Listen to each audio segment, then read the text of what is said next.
All right, it is time for a check-in on some goals and their film goals. Let's chat all about some movies.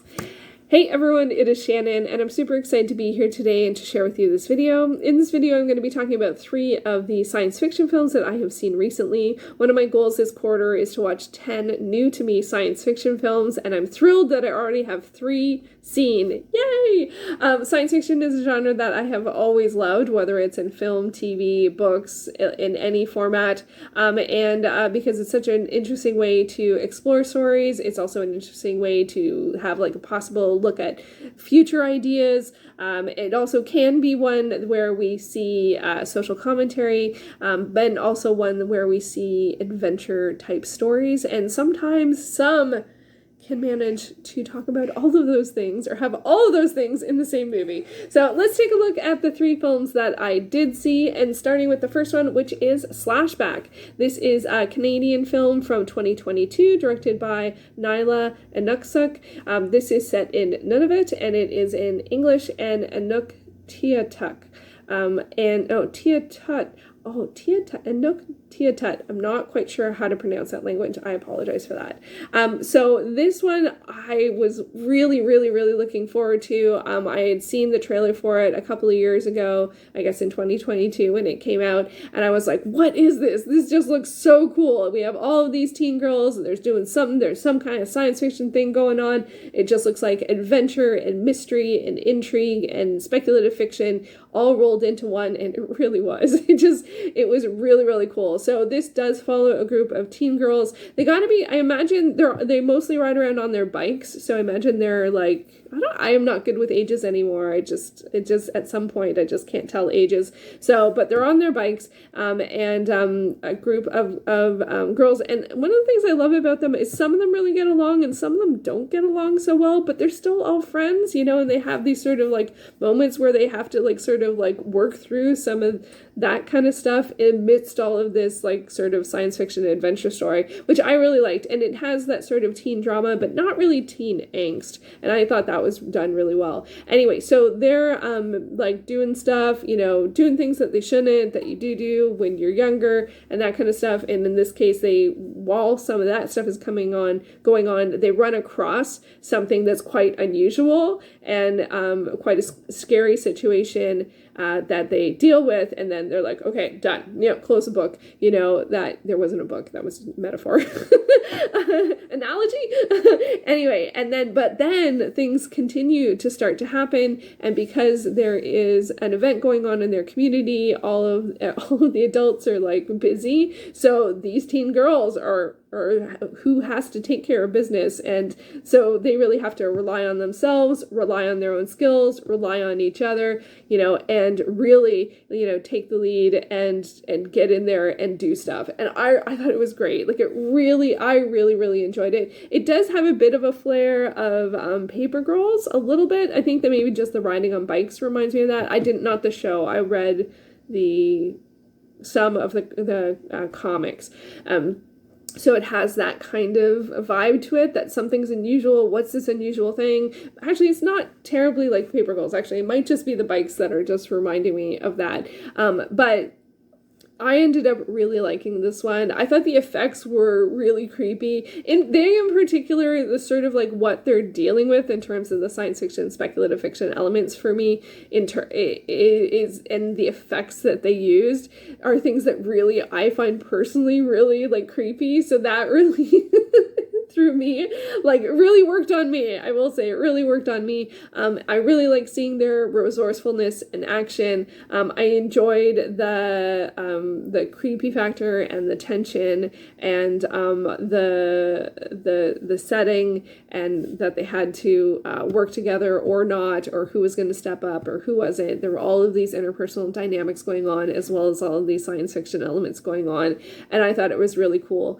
It definitely had some vibes for some some other films that I don't want to mention because I think it would be a spoiler. Because I was like, afterwards, I was thinking, I was like, oh, that's really a lot like this. But I think it's a spoiler for either if you've seen that or if you haven't. And so I probably shouldn't have said anything there at all.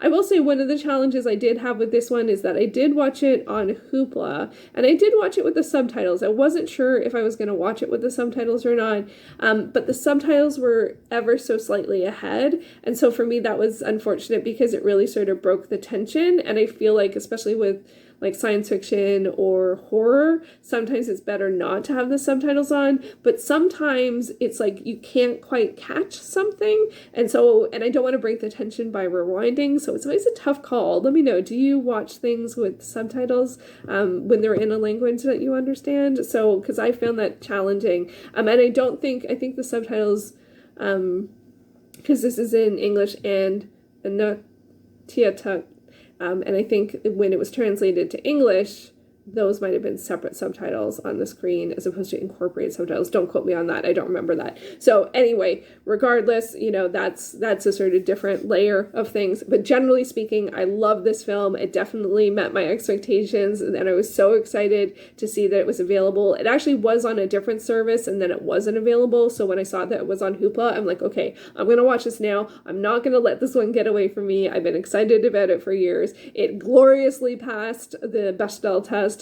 which is so nice. So many films don't. It's actually, out of these three, this is the only one that passes. And so, yeah, great to see these girls just take things on and take care of business. Really enjoyed it. I will also say that it did have social commentary, and I did start to notice that as the film went on. I was like, oh, this is feeling like it's saying this about this, and it very much was, and it does sort of make notation of that. Fair play. It is a valid point and true. So I totally understand that message as well. And, heard, so, yeah, I'm not always a fan of social commentary, but I mean, in this instance, I'm like, no, it's fair and it's true. And as I said, heard. So, yeah, but Slashback, really enjoyed it. Have you seen it? I really, really liked it, and it was a lot of fun to watch, and it was a big win, and it's been on my list for a while, so yay! Next up, we didn't have a film that was not on any of my lists, and that was Attack of the Crab Monsters. Okay, so this is from 1958. It is directed by Roger Corman. It was 1 hour and 2 minutes, and that's why I picked it, because it was short, and I had a day that was getting a little long, and I needed to get to other things, and so I picked something short. So this is very much like I imagine like a drive-in movie, and it would have been sort of like the second feature. The plot's a little thin, the effects are a little big, and it doesn't always make a lot of sense, but generally speaking, it's entertaining, but there's not that much to it, but I don't know. I haven't watched a Roger Corman film for a while, and I don't know how many I've watched sort of this era. I know there's a lot. But what this movie is about is it's set on an island. It's an island where there was an expedition, a scientific, I think, expedition that was there, and then the people, they were never heard of again. But I'm not sure if these people were there just to like do the science again because the other people never returned or went missing or whatever, or was it a reconnaissance and rescue mission? That wasn't very clear. But it does become clear that there's something unusual with the island. I'm not going to go into details. It's called the Attack of the Crab Monsters. So I mean, there are crab monsters, but there are these sort of like unusual elements maybe to these crab monsters, and I, to be honest, was never quite sure exactly what was going on with the crab monsters.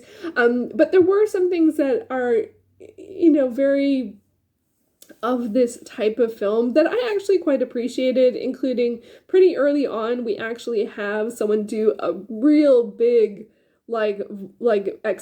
exposition situation of like what's going on, right? You know, someone's like, well, what happened here? Let me tell you what happened here, you know, and then we have this sort of voiceover, and we see maps, and we see, you know, still footages or whatever. I can't remember exactly what it was, but it was like we have someone explaining directly why they're there and what they're planning on doing. And I like appreciated that because it's only an hour, so there's not a lot of time for setup. And so they got that in pretty quickly. I also really appreciated, I have a picture, but I don't think it, oh, you can't tell. They're very far away and it's very blurry. But one of the things that I actually quite liked about it that they did was with the cast, all of the people looked very different. And it was, you know, often very sort of, you know, grab something from this box and wear it so people know the person with the purple hat is the scientist or whatever. Like, not saying...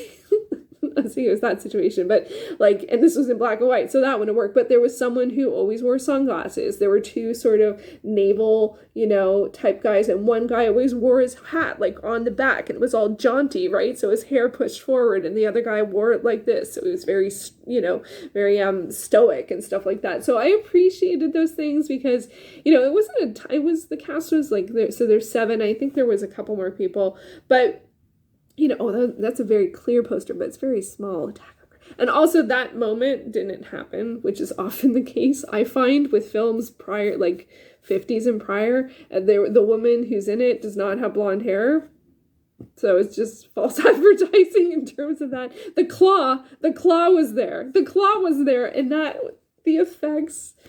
So, I didn't wrap up that thought. So I actually really did appreciate that in terms of the casting and the costuming, they made some very clear choices. So it was very easy to tell who was who. And I appreciated that. And sometimes that was a little weird. Like sometimes someone would have an accent and I could never quite figure out what the accent was. But I knew it was who it was because they had an accent. So, I mean, those are kind of like, you know, a little, I don't know how you would describe doing those kinds of things, but in this instance, I actually appreciated it because it was clear to tell who's who. And again, it was only an hour, so, you know, it sort of fast-tracked, you know, helping, you know, instead of character introduction, you could just sort of tell who was who. After one person said something or did something or acted like something, it's like, okay, jaunty hat guy is, you know, more brave or less brave than the other, you know, naval guy or whatever it may be, you know. Anyway, I will say the effects were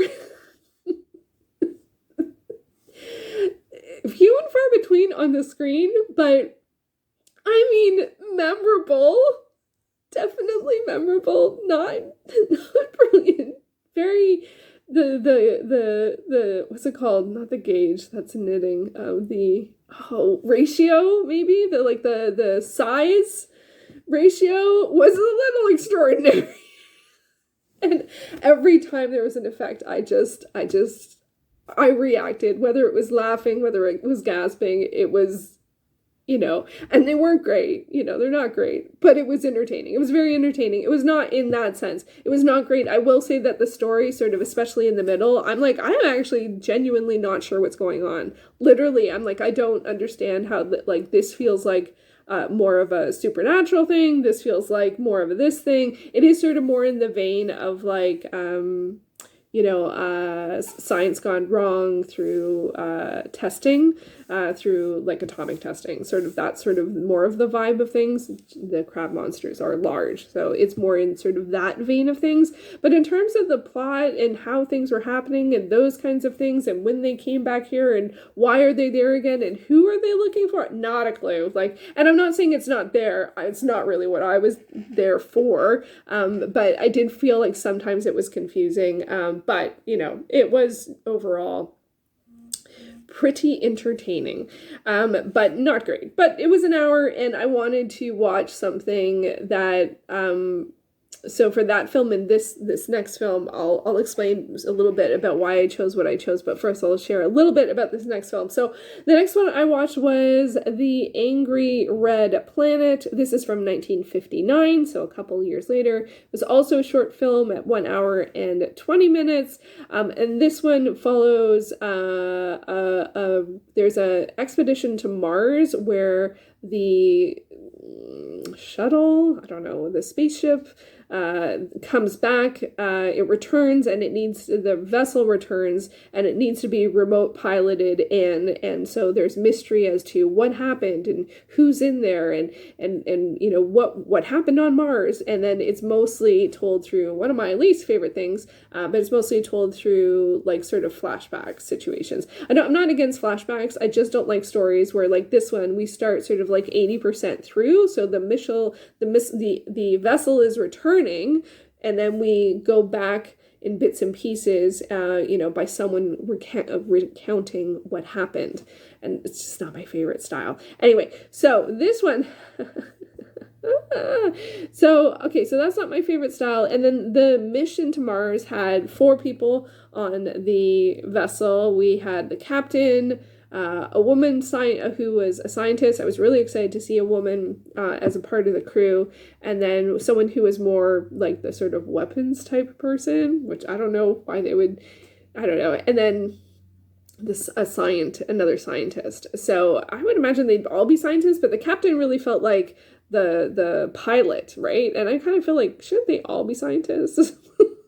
Shouldn't they? Anyway, so yeah, so then, you know, we hear sort of through flashbacks and storytelling going back and forth from, you know, what happened on Mars to what's happening in the present, because of like who has returned and what's going on with them and what happened there. So it's not my favorite storytelling style. I wish things would just start and then go to the end. I kind of understand why they do this in terms of some stories, because it lets you know, like, if you're concerned and hold tension for what happened, if you start later in the story, you kind of know who is okay or not okay. You know what I mean? But I'm just not a fan of it. I don't know if we still do this a lot, but I do find a lot of older films really do use this format of being and I really personally don't like it. I've never liked it. Even when I was very young, I noticed it when I was reading like paperback novels, like small paperback novels when I was like 10, and I would get them from the library, and I would just be so disappointed like after a few pages. Then it would like be like 5 years earlier or whatever, 20 hours earlier, and I'm like, so I went, and then you feel like what's new is like 10% at the end. Anyway, putting that aside, so this one, I'm not too sure what to say about this one. It really is like, okay, one, it has this thing as spectacular adventure beyond time and space as cinemagic, which I think was maybe a new technique. A lot of the sort of like Mars stuff is like all seen in what looks like infrared or something, like it's very red screened, and like the effects were actually pretty cool. And actually, like, it's like now it reminds me of like if someone was like looking at thermal imaging, like it was mostly red and then like stuff like that. So that was pretty cool. I feel like the monster, like there shouldn't be a monster on the poster, but I could not find one that didn't have that. I guess, again, it is sort of just a style of the time to sort of be like, because I mean, that is really, that monster, I don't even know what to say about it. What do you expect on Mars? I don't know. And so this one had some interesting elements to it. I like the stuff that was on Mars. I like the sort of expedition stuff and curiosity stuff, and in that kind of like away team kind of like Star Trek away team kind of stuff. I enjoyed that, but there were some things that I didn't really like about this one, especially because like there was a lot of like courting between the pilot and the woman on the crew, and I got really tired of that really fast. Like I was really excited to see a woman as a part of the group, but it became very clear that like she ended up being someone who needed to be saved, or someone who fainted when things were, you know, scary, or someone who screamed, or someone who wasn't believed of what they saw, even though she is a scientist. And I'm just like so over all of that. But I did like the stuff on Mars. I thought the story was okay, and I thought some of the things were interesting, but it wasn't a huge win for me. It wasn't super memorable.